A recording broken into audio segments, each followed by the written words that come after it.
আর তুমি ওর সাথে বাসে যাও, ঠিক আছে? আমি একটু কাজে গেলাম। প্লিজ তুমি তোমার মামাকে কিছু বললো না। দেখছস, বলতে না বলতে কল চলে আসছে, এখন আমাকে আর্জেন্ট যেতে হবে কাজে। বেবি, তাহলে আমি এখন চলে যাই, তুমি ওর সাথে বাসায় চলে যেও।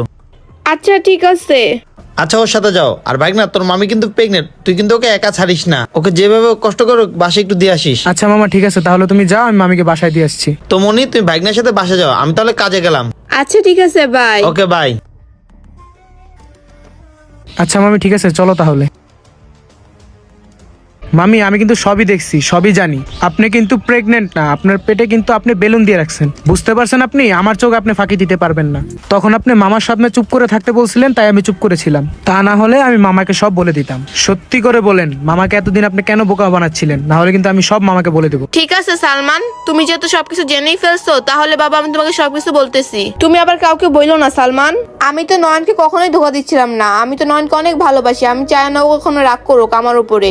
মানে আপনি কি বলতে চাচ্ছেন মামি? মানে আমি প্রেগনেন্ট ছিলামই, সিঁড়ি থেকে পড়ে যাওয়ার পর আমার মিসক্যারেজ হয়েছে। কি মামি, মিসক্যারেজ? হ্যাঁ মিসক্যারেজ। আর এই কথাটা আমি নয়নকে এই জন্য বলি নাই যাতে ও মন না খারাপ করে। আর আমি এটা ভেবে রাখছি হসপিটাল থেকে একটা বাচ্চা অ্যাডপ্ট করে নিয়ে আসবো, পরে ওকে আমি এটা বলবো যে এটা আমাদেরই বাচ্চা। সরি মামি, আমি তো শুধু শুধু আপনাকে ভুল বুঝতেছিলাম। আপনি তো মামাকে অনেক ভালোবাসেন, আর মামার ভালোর জন্যই আপনি এত কিছু করতেছিলেন। আর আপনি নিশ্চিন্তে থাকেন, এই কথাগুলো আমাদের দুজনের মাঝখানেই থাকবে, কেউ জানতে পারবে না। ঠিক আছে চলেন মামি, তাহলে আপনাকে আমি বাসা অব্দি এগিয়ে দিয়ে আসি। বন্ধুরা, একজন মহিলাই জানে তার মিসক্যারেজ হলে তার কতটা কষ্ট হয়, এবং কি তার স্বামীকে এই কথাটা বলার জন্য তার কতটা ভয় হয়। আর আমার মতন প্রবলেম যে মেয়েদের হয়েছে শুধু তারাই বুঝবে আমার কষ্টটা। যদি আমাদের এই ভিডিওটা ভালো লাগে থাকে, অবশ্যই লাইক কমেন্ট শেয়ার করতে ভুলবেন না। ধন্যবাদ আমাদের এই ভিডিওটা দেখার জন্য।